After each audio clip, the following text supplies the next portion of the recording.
အားလုံးပဲမင်္ဂလာပါဒီနေ့ကျွန်တော်တို့လေ့လာကြည့်ရမယ့်အကြောင်းအရာလေးကတော့တော်တော်လေးကိုစိတ်ဝင်စားဖို့ကောင်းပါတယ်တည်င်းရင်းမြစ်တွေထဲကနေအနစ်ချုပ်ထားတဲ့ဝိညာဉ်ရနိုးကြမှုရဲ့တိဆောက်ပုံစိတ်ပိုင်းဆိုင်ရာကူးစားမှုခရီးစဉ်ဆိုတဲ့အကြောင်းအရာလေးပဲဖြစ်ပါတယ်တကယ်တော့ဒါကကြီးမားတဲ့နာကျင်မှုတွေထဲကနေယုံထွက်ပြီးကိုပြုလို့ပြန်လဲတိဆောက်မလဲဆိုတာကိုအသေးစိတ်ရှင်းလင်းတင်ပြပေးသွားမယ်အစီအစဉ်လေးတစ်ခုပါပဲကဲဆက်လက်ကြရအောင်ဒီဇလန်ရဲ့အစကိုကြည့်မယ်ဆိုရင်ဆက်စုနှစ်တစ်ခုဟုတ်ပါတယ်နှစ်ပေါင်း10နှစ်ကျော်တိဆောက်ခဲ့တဲ့ခိုင်မာပါတယ်ဆိုတဲ့ဆက်ဆံရေးကြီးရိုဒီရဲ့ပြတ်တောက်သွားတဲ့ချိန်ကနေစတင်ခဲ့တာပါနီးတဲ့ချိန်မှာမဟုတ်တာနော်ဒီလောက်ကြာရှည်တဲ့တန်ရုံးကျင်တစ်ခုပျက်စီးသွားချိန်မှာခန်းစားရမယ့်တုံလုံးမုန်းနဲ့စိတ်တန်ရဟာဘလောက်တောင်ကြီးမားမလဲဆိုတာကျွန်တော်တို့အားလုံးမဆကြည့်လို့ရနိုင်ပါတယ်တကယ်ကိုပြိုလဲသွားစေမယ့်အခြေအနေမျိုးပါပဲအဲ့ဒီလိုအရာအလုံးဖြိုခွဲသွားပြီဆိုတာနဲ့ငါဘာပဲချီလို့လဲငါဘာများမှသွားလို့လဲဆိုတဲ့မိကုန်းတွေဟာခေါင်းတွေကိုချက်ချင်းရောက်လာတတ်ပါတယ်တဘာဝပဲဆက်ဆံရေးတကူအဆုံးတတ်သွားတဲ့အခါလောကကြီးကိုအရှုံးဖိခြင်းစိတ်တွေဖြစ်လာပြီးအပြေရှာမရနိုင်တဲ့ကိုအဖြစ်တင်တဲ့အတွေ့အကြုံတွေမှာပိတ်မိနေတတ်ပါတယ်တွေးကြည့်လေတကယ့်ကိုဖူလောက်ပြီးပင်ပန်းရတဲ့အခင်းကားလာတစ်ခုပဲမဟုတ်လားအဲ့မဲ့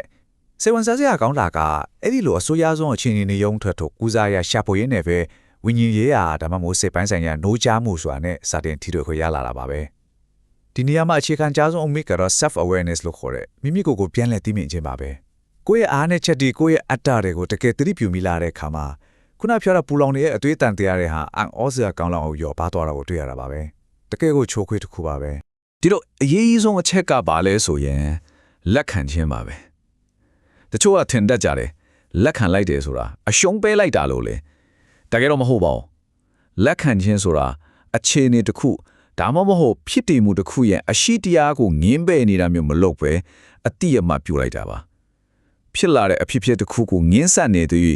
ဘာလို့ငါကြမှာဖြစ်ရတယ်လဲဆိုတဲ့အတွေးတွေနဲ့ကိုယ့်ရဲ့စိတ်ဆွမ်းအနေကိုအလားအလာဖြုံးတည်နေမိမှာထိကြပါတယ်အရှိကိုလက်ခံလိုက်ခြင်းကနာကျင်မှုကိုချက်ချင်းပျောက်ကင်းသွားစေတာမျိုးမဟုတ်ပေမဲ့စက်ပြီးဖြစ်လာမဲ့ဆင်းရဲဒုက္ခတွေကိုတော့ထိချဖို့အဆုံးသတ်ပြီးနိုင်ပါတယ်ကဲဒီလိုမျိုးလက်ခံနိုင်သွားပြီဆိုရင်တော့စိတ်ဆွမ်းရင်တွေကိုဘယ်လိုရှင်းလဲမလဲဆိုတာပို့ပြီးအရေးကြီးလာပါပြီ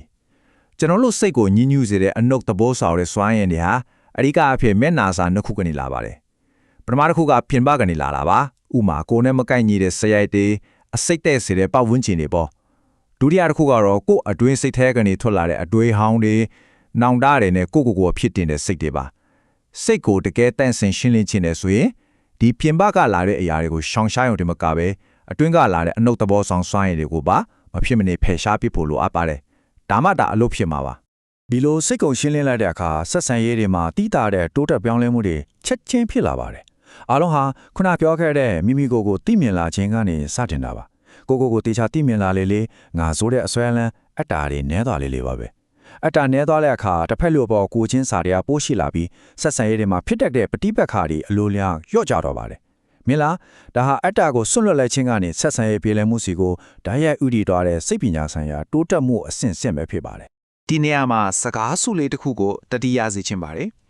ကိုချင်းစာတရားဆိုတာလုံရက်တစ်ခုရဲ့နောက်ွယ်ကခန်းစားချက်ကိုမြင်အောင်ကြည့်တတ်ခြင်းဖြစ်တယ်စိတ်ပိုင်းဆိုင်ရာရင်းကျက်လာတဲ့အခါကျွန်တော်တို့ဟာတဖိတ်လူရဲ့အပေါ်ရန်လုံရက်ကိုပဲကြည့်ပြီးအကဲဖြတ်တာမျိုးမလုပ်တော့ပါဘူးအဲ့ဒီလိုလှုပ်လိုက်ရတဲ့နောက်ွယ်ကဖုံးကွယ်ထားတဲ့ခန်းစားချက်တွေအကြောင်းရင်းတွေကိုပါနားလည်အောင်ကြည့်တတ်လာပါတယ်ဒီလိုမြင်တတ်လာခြင်းကကျွန်တော်တို့ရဲ့အမြင်ကိုလုံးဝပြောင်းလဲစေပြီးလူသားအချင်းချင်းကြားမှာပုံမနဲ့ဆိုင်တဲ့နားလည်မှုကိုဖြစ်ပေါ်စေပါတယ်တကယ့်ကိုအရေးပါတဲ့အချက်ပါဒါဆိုရင်နောက်တစ်ပိုင်းနဲ့ပိစုပန်မှာအပြေးဝရှိနေခြင်းစွမ်းနာခေတ္တလူနေမှုဘဝရဲ့အားနည်းချက်တွေကိုဘယ်လိုချော်လွှားမလဲဆိုတာကိုဆက်ကြည့်ကြအောင်ခိုင်မာကျန်းမာတဲ့ဆက်ဆံရေးလေးတိဆောက်ဖို့ဆိုရင်အရေးကြီးဆုံးကအဆုံးအဖြတ်မပေးဘဲနားထောင်ခြင်းနဲ့ပြန်ပြောဖို့စကားလုံးမရှာဘဲနားထောင်ပေးခြင်းပါပဲကျွန်တော်တို့ခေတ်မှာဒါကတော်တော်လေးရှားပါလာပြီနော်တစ်ဖက်လူစကားပြောနေချိန်မှာကိုကဘာပြန်ပြောရမလဲတွတ်ကိုဘလို့အနိုင်ယူရမလဲဆိုတာကိုပဲစဉ်းစားမနေပဲစိတ်ရောကိုပါအကေဝနားထောင်ပေးခြင်းဟာအမြင့်မြတ်ဆုံးသောမေတ္တာဖလှယ်မှုတစ်ခုဖြစ်ပါတယ်ပြီးတော့လက်ရှိပစ္စုပန်မှာအပြည့်အဝရှိနေပြီးအရေးအသွေးရှိတဲ့အချိန်တွေကိုအတူတူကုန်ဆုံးခြင်းကဆက်ဆံရေးတွေကိုပိုမိုခိုင်မြဲစေပါတယ်ဒီလိုမျိုးပစ္စုပန်မှာအပြည့်အဝရှိနေပေခြင်းနဲ့စွမ်းရင်ချင်းဖလှယ်မှုနဲ့တုံခါမှုလိုင်းတွေကိုဖြစ်ပေါ်စေပါတယ်လေးလာချက်တွေအရလူတိုင်းမှာကိုပိုင်စွမ်းရင်လိုင်းတွေရှိကြပါတယ်ကိုယ့်ရဲ့စိတ်အတွင်းတန်တန်မှာတကယ်ငိမ့်ချမ်းနေပြီဆိုပါစို့အဲ့ဒီငိမ့်ချမ်းတဲ့စွမ်းရင်လိုင်းတွေဟာဘဘဝကြကြပဲပြန်နှံ့သွားပြီးကိုပတ်ဝန်းကျင်ကလူတွေကိုပါအကောင်းဘက်ကနေကူးဆက်သွားစေပါတယ် ဆိုလိုတာကကိုယ်တိုင်ဒီငင်းချမ်းနေမှတော့ပတ်ဝန်းကျင်ကိုပါအဲ့ဒီအဖြစ်သဘောဆောင်တဲ့စွမ်းရည်တွေကုဆက်ပြင်းပွားစေမှာဖြစ်ပါတယ်ဒါကရူပဗေဒသဘောတရားလေးနဲ့တောင်ဆင့်နေပါသေးတယ် ဥပမာအနေနဲ့ပြဿနာတစ်ခုကြုံလာတဲ့အခါဒေါသနဲ့တုံ့ပြန်တာအစိတ်သင့်စေတဲ့တုံ့ပြန်မှုဖြစ်ပါတယ်အဲ့ဒီလိုတုံ့ပြန်လိုက်ရင်ပြဿနာကငြိမ်းသွားဖို့နေနေတာပိုတော့ကြီးသွားတတ်ပါသေးတယ်ဒါပေမဲ့စိတ်ပိုင်းဆိုင်ရာနိုးချနေသူတရားကတော့တည်ငြိမ်မှုနဲ့ဖြည့်ရှင်းပါတယ်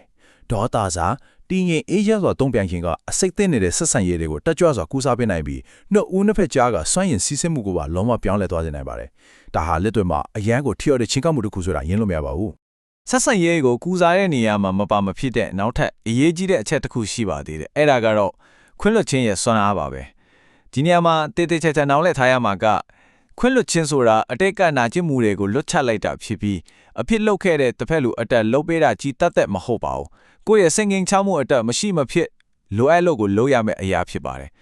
နာကျင်မှုတွေကိုဆက်ပြီးစုပ်ကိုင်မထားပဲခွင့်လွှတ်ခြင်းနဲ့လွတ်ချနိုင်မှသာစစ်မှန်တဲ့ကိုယ်ရင်းငင်းချမှုကိုရရှိနိုင်မှာဖြစ်ပါတယ်ဒါဟာကိုယ့်ကိုယ်ပြန်လဲကယ်တင်ခြင်းတစ်မျိုးပါပဲ ကဲ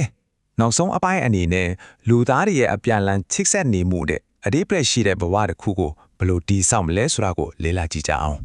ကျွန်တော်တို့လူသားအားလုံးဟာတိကျစီရှင်တက်နေကြတာမဟုတ်ပါဘူးအခြေခံအားဖြင့်တဦးနဲ့တဦးအပြန်အလှန်ချိဆက်နေကြတာပါဒါကြောင့်လူမှုဘဝမှာကိုချိုးတစ်ခုတည်းမဟုတ်ပဲအများအကျိုးကိုပါဝင်ဆောင်ရခြင်းအခြားသူတွေကိုကူညီမျှဝေပေးခြင်းတွေလိုအပ်လာပါတယ်အထူးသဖြင့်ကိုယ်မှရှိပြီးသားဆက်ဆံရေးတွေအပေါ်ကျေးဇူးတင်တဲ့စိတ် gratitude ကိုလက်တွေ့ကျင့်သုံးပြီးအများအကျိုးအတွက်ပါဝင်လှုပ်ရှားတာဟာပုံမပြည့်စုံအရေးပဲရှိတဲ့ဘဝတစ်ခုကိုတိဆောက်ပေးုံတာမကပိုကောင်းတဲ့လူမှုအတိုင်းဝိုင်းတစ်ခုကိုပါဖန်တီးပေးနိုင်ပါတယ် ဒီတော့ဝิญဉ်လေးရနိုးကြားမှုဆိုတာတရားထိုင်တဲ့အချိန်လေးမှာပဲဖြစ်နေရမယ့်အရာတတ်မဟုတ်ဘူးဆိုတာရှင်းလင်းသွားပါပဲ။နေ့စဉ်လောဆောင်ရများတဲ့ကဝิญဉ်ရဖြစ်ပါတယ်။ကျွန်တော်နေ့စဉ်ဘလို့စကားပြောလဲတပားသူစကားဘလို့နားထောင်လဲအမားတွေကိုဘလို့ခွတ်လွတ်လဲပြီးတော့ဘလို့ချစ်လဲဆိုတဲ့အပြုအမူတွေအားလုံးကိုဒီစိတ်ကွိုင်းဆိုင်ရာနိုးကြားမှုကလမ်းညွှန်ပေးနေရဖြစ်ပါတယ်။နေ့စဉ်ဘဝရဲ့တင်းညေတဲ့အပြုအမူလေးတွေကစပြီးအတိအကျနဲ့ရှင်းတန်ခြင်းဟာတကယ်ကိုရေးကြည့်ပါတယ် ဒီအချက်ကိုအကောင်းဆုံးခြုံငုံပြထားတဲ့စကားလေးတစ်ခုရှိပါတယ်စိတ်နှလုံးဖြူစင်ငိမ့်ချမ်းတဲ့အခါလူမှုဘဝဟာလည်းလှပတဲ့ပန်းခင်းတစ်ခုလိုအလိုအလျောက်ပွင့်လန်းလာပါလိမ့်မယ်တဲ့ဆိုလိုတာကပြင်းပကလူမှုရေးအောင်မြင်မှုတွေကောင်းမွန်တဲ့ဆက်ဆံရေးမျိုးဆိုတာဟာအပြင်ဘက်ကိုလိုက်ပြီးပြင်ဆင်နေလို့ရတာမျိုးမဟုတ်ပါဘူးမိမိရဲ့အတွင်းစိတ်ပိုင်းဆိုင်ရာကိုအရင်ဆုံးဖြူဖြင်တိဆောက်ရကနေတဘာဝကြကြပေါ်ထွက်လာတဲ့ယားလက်တွေပဲဖြစ်တယ်ဆိုတာကိုလှပစွာတင်စားပြသထားတာပါ ဒီတော့ဒီအစီအစဉ်လေးရဲ့အဆုံးသတ်မှာကျွန်တော်တို့အားလုံးကိုကိုပြန်မေးစရာမေးခွန်းလေးတစ်ခုရှိလာပါတယ်အဲ့ဒါကတော့လှပတဲ့ပန်းခင်းသစ်တစ်ခုပွင့်လန်းလာဖို့အတွက်